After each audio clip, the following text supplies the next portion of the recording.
Bueno, este es el video introductorio a R para el curso de ecuaciones estructurales del diplomado en métodos cuantitativos de la Universidad Diego Portales. Eh, Así que vamos a empezar. Los contenidos de la ayudantía son principalmente qué es R, el uso de la interfaz de RStudio, donde vamos a encontrar la consola, por un lado, la sintaxis y el environment. El environment es donde nosotros vamos a trabajar con lo que se llaman nuestros objetos.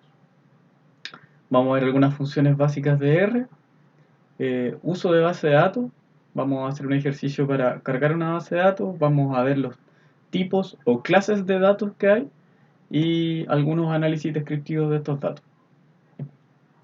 Primero, ¿qué es R?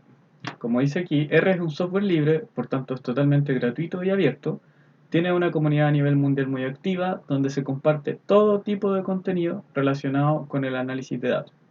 Es un lenguaje de programación, de modo que también es posible que los usuarios elaboren sus propias funciones o paquetes. Eso significa que nosotros vamos a utilizar tanto funciones que vienen predeterminadas, es decir, que vienen en el paquete de R base, como también vamos a ocupar funciones que otros usuarios de R han creado para fines específicos, tales como algunos tipos de análisis, y en el caso de nosotros vamos a utilizar un paquete que se llama Laban, que es para hacer análisis de ecuaciones estructurales. Tiene una fuerte orientación al análisis estadístico y visualización de datos. Una de las principales características de R es que posee una lógica orientada a objetos, lo cual vamos a ver un poco más en detalle. El editor nativo de R es muy poco amigable para usuarios que no están acostumbrados a trabajar con sintaxis o con código, ¿ya? Por lo tanto, lo más adecuado generalmente es ocupar una interfaz de usuario o IDE por Integrated Development Environment. En el caso de nuestra ayudantía es RStudio el IDE que utilizaremos para el curso. Por un lado, tenemos R, lo cual yo aquí le puse que R es una gran calculadora. En este sentido, una de las características principales de R es que nos permite emplearlo como una, entre comillas, base para realizar cálculos matemáticos simples, como también emplear funciones complejas a través de paquetes especializados, tales como el paquete Laban, que es para hacer análisis de ecuaciones estructurales. Al ser una plataforma abierta es posible utilizar una infinidad de paquetes que otros usuarios han desarrollado, como mencionaba anteriormente, donde los paquetes son un grupo de funciones que usuarios han programado con algún objetivo, el cual queda abierto a la comunidad a su libre acceso. Bueno, aquí tenemos algunos ejemplos. R, al ser una gran calculadora, nosotros lo podemos usar para hacer alguna aritmética básica, tal como sumar 1 más 1. En este caso, cuando nosotros escribimos en la consola de R, podemos ver que 1 más 1 nos entrega 2. Así también, por ejemplo, podemos sumar 100 más 100 dividido 4 y eso nos entrega un 50. Por ejemplo,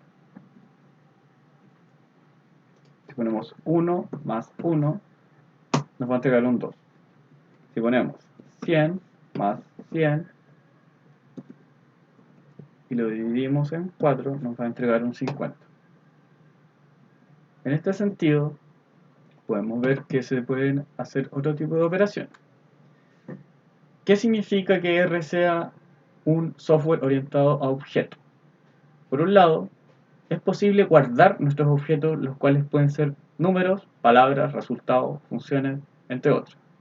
Al tenerlos entre comillas guardados, los podemos llamar cuando sea necesario. ¿A qué me refiero con llamar? Que en el fondo nosotros ejecutamos una operación y en la medida que esa operación queda registrada o queda guardada o almacenada en nuestro environment, podemos hacer que R llame esos resultados previamente guardados. Por ejemplo, tenemos que el símbolo signo menor guión, que es una flecha, permite indicarle a R que queremos guardar un objeto. Por ejemplo, tenemos un valor 100, el cual guardamos en A. Luego tenemos un 4, el cual guardamos en B. O también tenemos una operación de 1 más 1 que guardamos en C. ¿Cómo podemos ver los resultados que tiene esto? A través de la función print, entre paréntesis, A. y eso nos va a entregar el contenido numérico que tiene el objeto A. Ahora, también podemos hacer operaciones con estos objetos. Por ejemplo, tenemos A, que era un 100, tenemos B, que es un 4, y los estamos multiplicando, donde nos da el resultado que es 400. Por otro lado, podemos combinar funciones. Tenemos que es A por A dividido B, donde A es 100 y B es 4. Tenemos 100 por 100 dividido 4. Y lo que hacemos luego es print D y nos da 2500. O también simplemente se puede poner D en la consola y nos va a entregar estos resultados que son 2500. Luego, otro tipo de operaciones, por ejemplo, es elevar al cuadrado un número, donde tenemos este símbolo que es como un gorro, que nos indica que está siendo exponenciado a 2, donde D, que es 2500, lo estamos elevando al cuadrado, y eso nos da un resultado de 6.250.000. Fundamentales en relación a RStudio.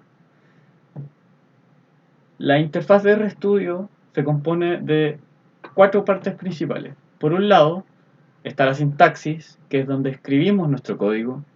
Por otro lado está la consola, que es donde podemos visualizar nuestros resultados. Y tenemos el environment, que es donde se guardan nuestros objetos, que son estos elementos mínimos de información en los cuales nosotros podemos manipular y analizar según nuestras necesidades.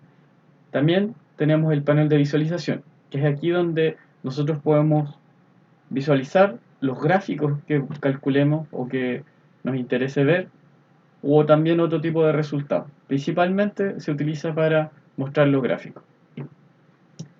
Esta imagen resume cuál es cada una de las partes que tiene RStudio. Por un lado, tenemos la sintaxis, donde nosotros escribimos todas las líneas de código que nos interesan para poder hacer nuestros análisis. Por otro lado, tenemos la consola, que es donde se visualizan nuestros resultados. Esto nos indica cuáles son las principales funciones para calcular determinados resultados. Ahora, este espacio es el que se denomina environment o entorno en español. Por ejemplo, nosotros tenemos que el primer objeto que está guardado aquí es una base de datos que lleva de nombre Diamonds, que es una base de datos que traen R para poder hacer ejercicio, que tiene 53.940 observaciones y 10 variables. Tenemos el objeto AveSize, el cual está calculado en base a la media de la variable charact de Diamonds. Y round es una función que permite redondear a 4 dígitos o 4 decimales en este caso la media de la variable charact, que son las características de los diamantes en este caso. Y esto crea un objeto que se llama AveSize. Por otro lado, tenemos otra variable que se llama clarity, que es el nivel de claridad de los diamantes en este caso, el cual se divide en distintos niveles. Lo que nosotros estamos haciendo aquí es crear un objeto que se llame clarity, que representa los distintos niveles, que en este caso son 8 niveles en relación a la claridad de los diamantes. Finalmente, tenemos un objeto denominado P. Este P viene de una función que sí, en este caso es qplot, que nos permite hacer un cruce entre charact y el precio de los diamantes, las características y el precio. Las características y el precio de los diamantes. Tenemos que data son los diamantes y dividimos esta relación según el nivel de claridad, el que se muestra en esta parte. Finalmente, P se guardó como un objeto que proviene del paquete ggplot, el cual finalmente se visualiza en el panel de visualización. Tenemos por un lado en el eje Y el precio, tenemos en el eje X las características de los diamantes y vemos que este gráfico de dispersión de puntos se distingue según el nivel de claridad de los diamantes. Esto en su conjunto nos permite observar cómo está estructurada la interfaz de RStudio. Bueno, en esta sección vamos a ver cómo se abre una base de datos. Por un lado, para introducir datos en R es posible utilizar distintas formas. Por un lado, es a través de un comando que pueda leer texto. ¿A qué me refiero con leer texto? Existen determinadas bases de datos que están registradas en archivos de texto, ¿ya? Estos archivos pueden ser valores separados por coma o valores separados por tabuladores, por ejemplo. Por otro lado, existen librerías complementarias con funcionalidades para importar bases de datos provenientes de otros programas, tales como SPSS, SAS o Stata, que son algunos de los más comunes que se utilizan en ciencias sociales. En este caso, nosotros vamos a utilizar un paquete que se llama Haven. Este paquete, dentro de las muchas funcionalidades que tiene, nos permite cargar archivos que tienen extensión .zap, que es la extensión nativa que tiene SPSS. Para esto, nosotros debemos, por un lado, instalar el paquete a través de este código y luego, cada vez que nosotros abramos la sesión de R, debemos cargar la librería Haven. En el caso de una base de datos que esté en formato SAP, Haven posee una función que se llama read-sap, la cual nos permite cargar bases de datos que estén en formato SAP.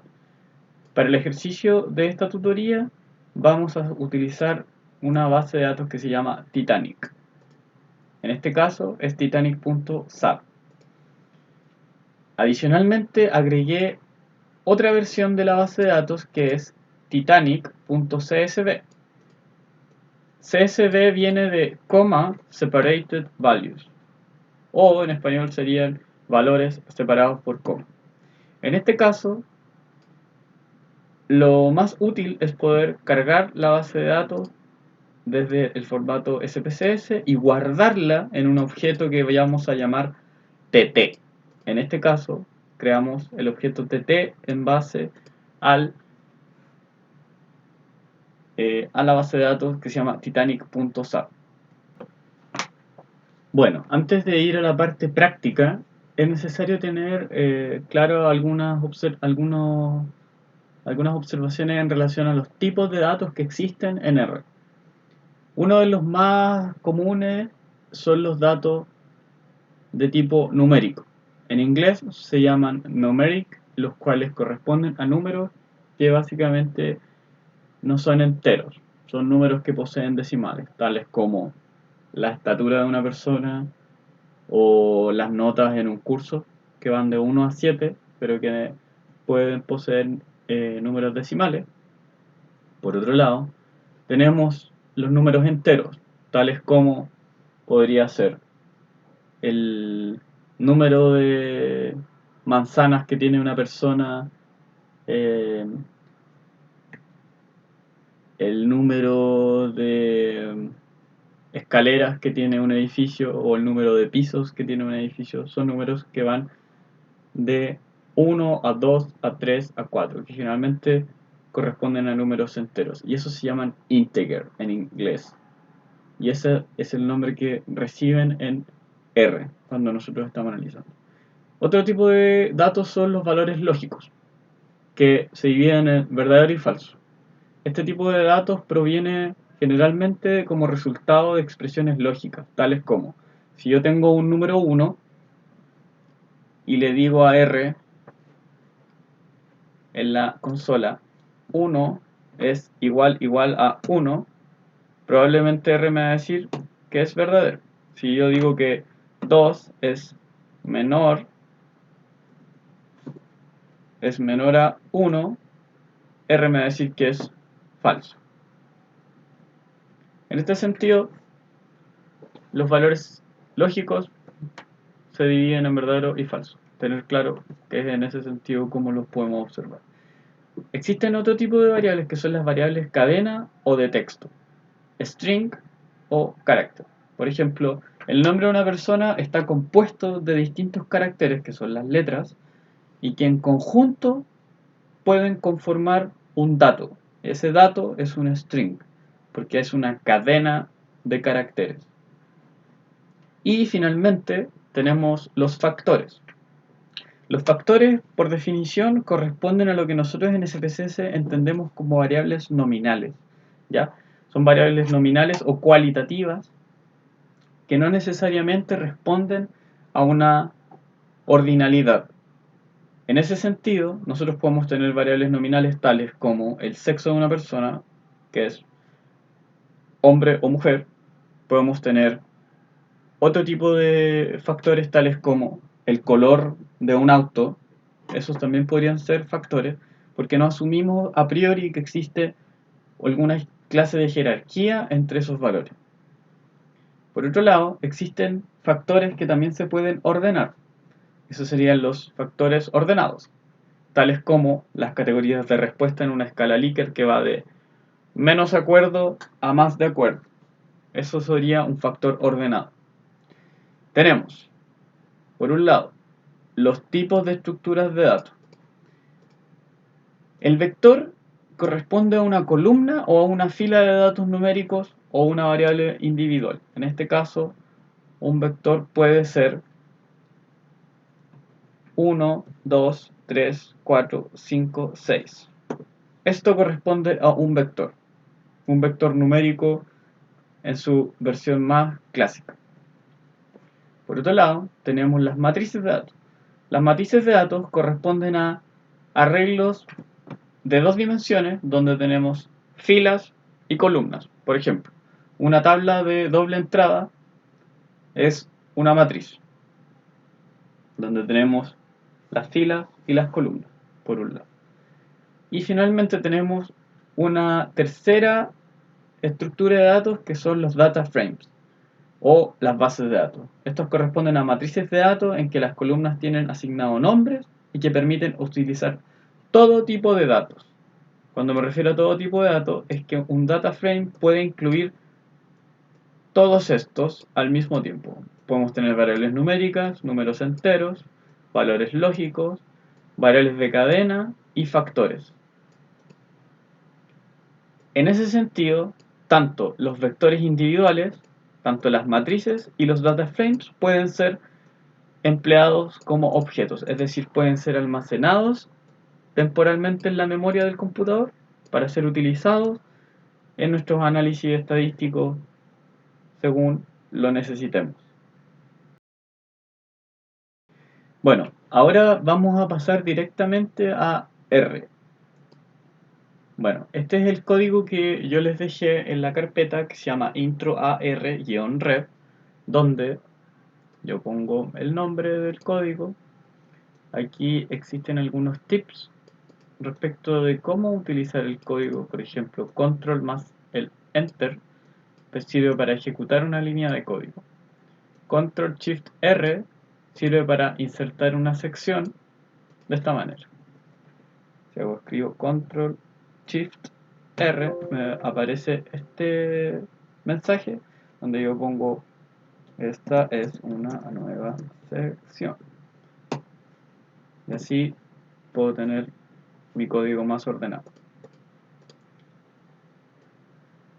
Tenemos en el entorno de RStudio, tenemos el script, que es donde va la sintaxis, que es donde estamos escribiendo ahora. Tenemos la consola, que es donde uno ve los resultados. Tenemos el environment, que es donde están nuestros objetos. Por ahora yo no he cargado ningún objeto. La segunda parte es tema de paquetes. Si recordamos, el comando básico para instalar paquetes es install.packages paréntesis y entre comillas tiene que ir el nombre del paquete. Este es un ejemplo que yo les puse acá. Luego, para cargar el paquete a nuestra sesión tenemos que utilizar el comando library y entre paréntesis ponemos el nombre de nuestro paquete. Teniendo listo el directorio de trabajo, lo ejecuto de esta manera. Le doy a run y me debería quedar así. Y si nos fijamos ahora en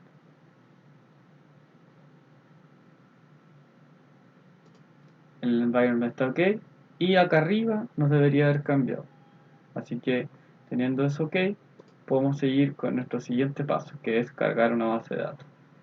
Bueno, en esta parte lo que vamos a hacer es, primero, seleccionar el comando install packages haven y vamos a correr esta parte de la sintaxis. Esto nos va a hacer que R nos instale la librería y que finalmente la podamos cargar.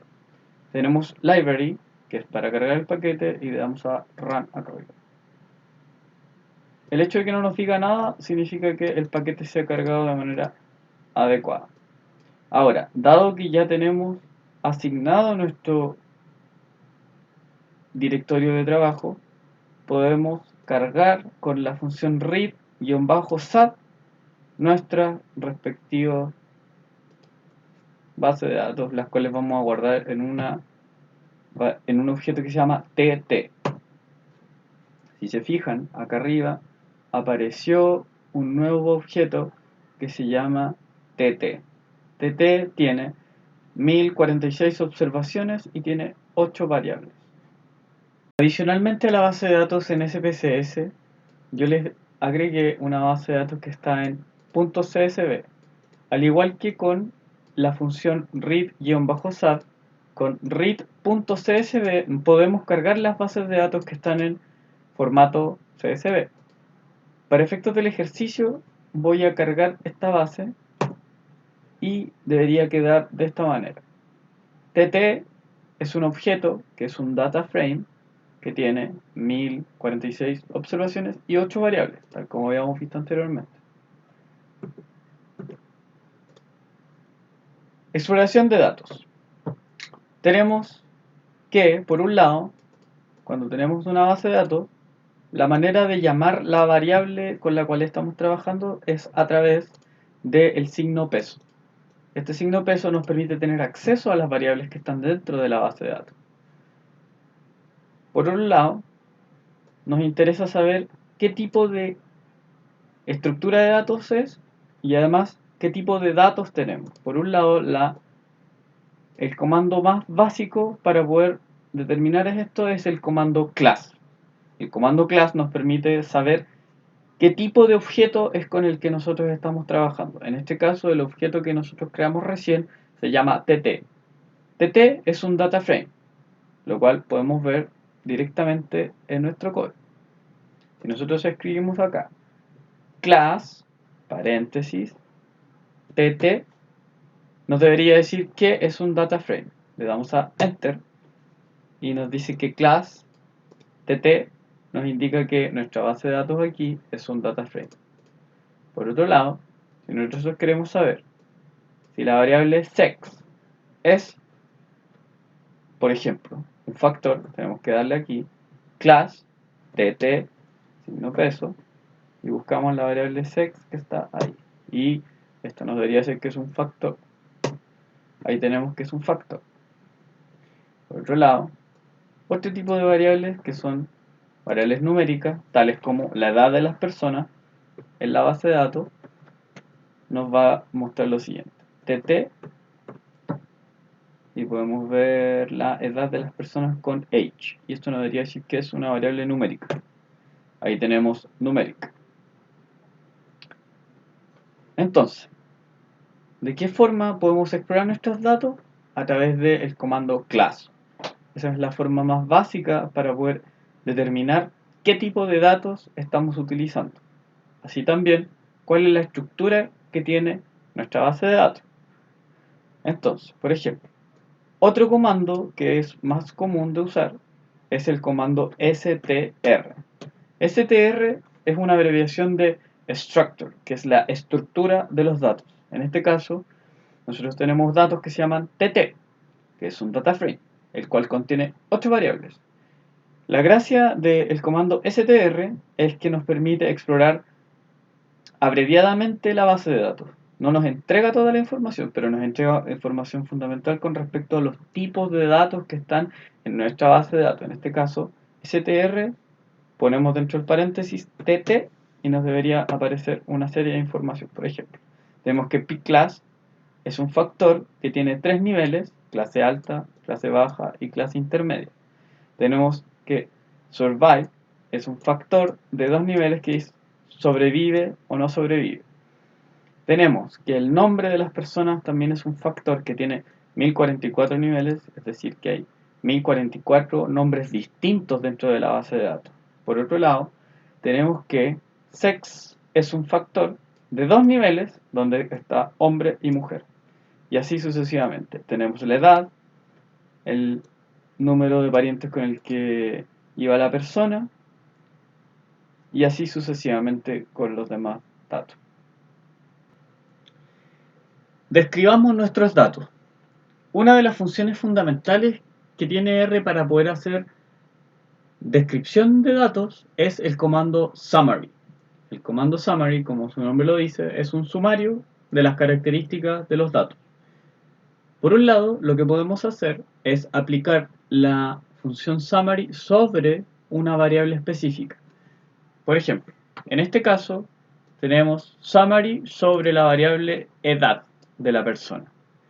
Esto nos entrega una serie de estadísticos descriptivos que nos permiten conocer, por ejemplo, el valor mínimo de la variable, que es la edad de una persona de 0.16 años, probablemente era una persona muy menor, y tenemos el valor máximo. De la misma manera, tenemos el primer cuartil, tenemos la mediana, que separa en 50 y 50 inferior y superior de la distribución, tenemos la media, el tercer cuartil. Esto nos permite tener estadísticos descriptivos de variables numéricas básicas. Por otro lado, existen otro tipo de funciones tales como min, que nos permite calcular la media solamente de la edad. En este caso es 29.8 y es la misma que está aquí arriba.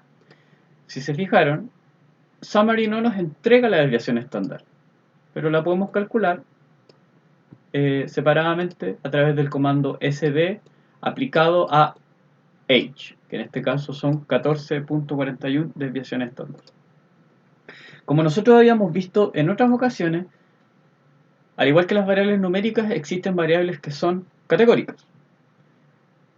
En este caso, nosotros tenemos un comando que se llama summary.factor.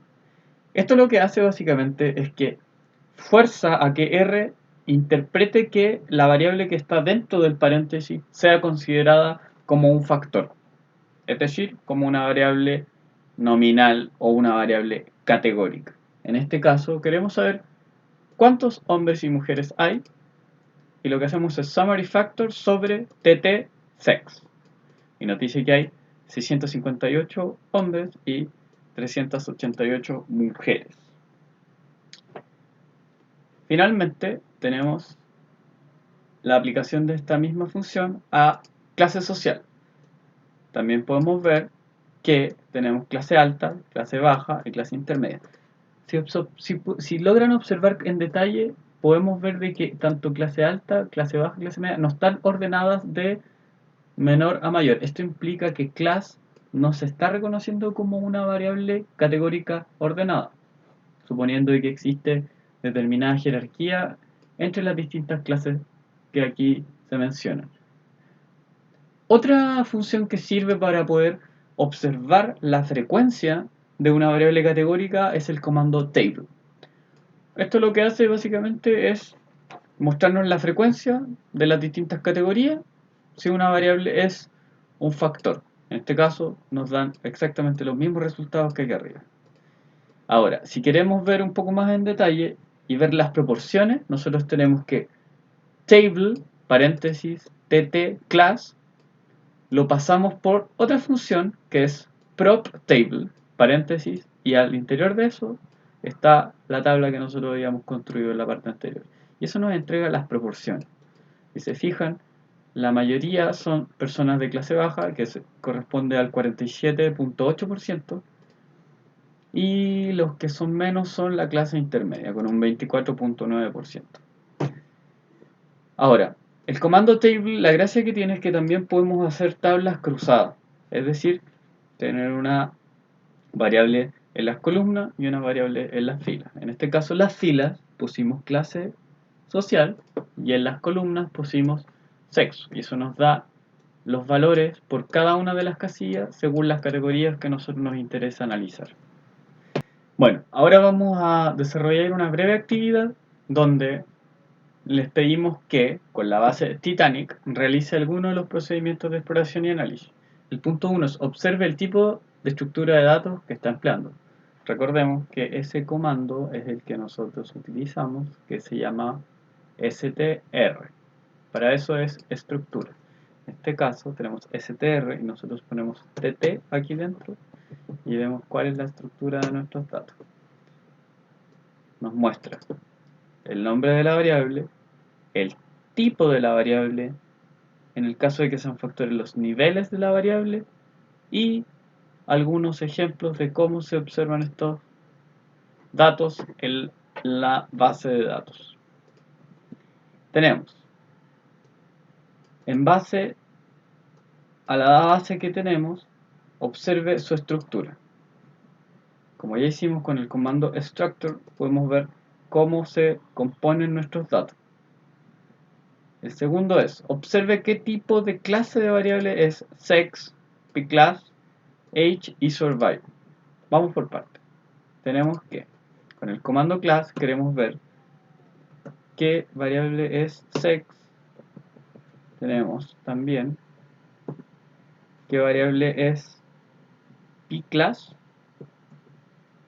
Ahí está pclass. Y qué clase es tt survive.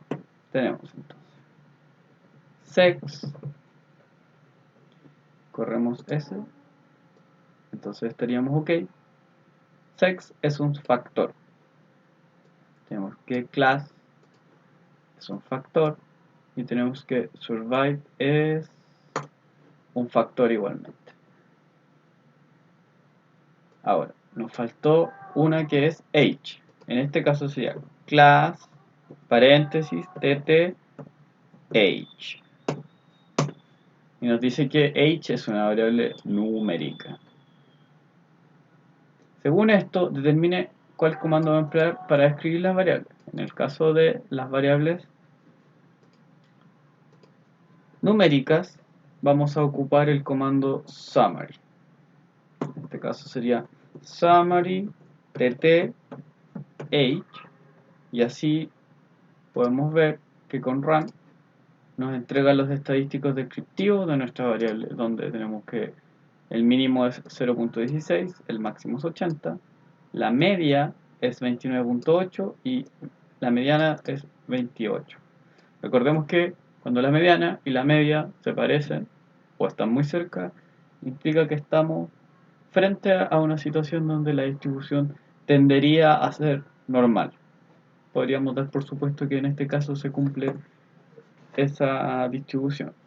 Ahora, tenemos que tanto sex como pclass como survive son clases factor. Entonces vamos a ocupar table tt sex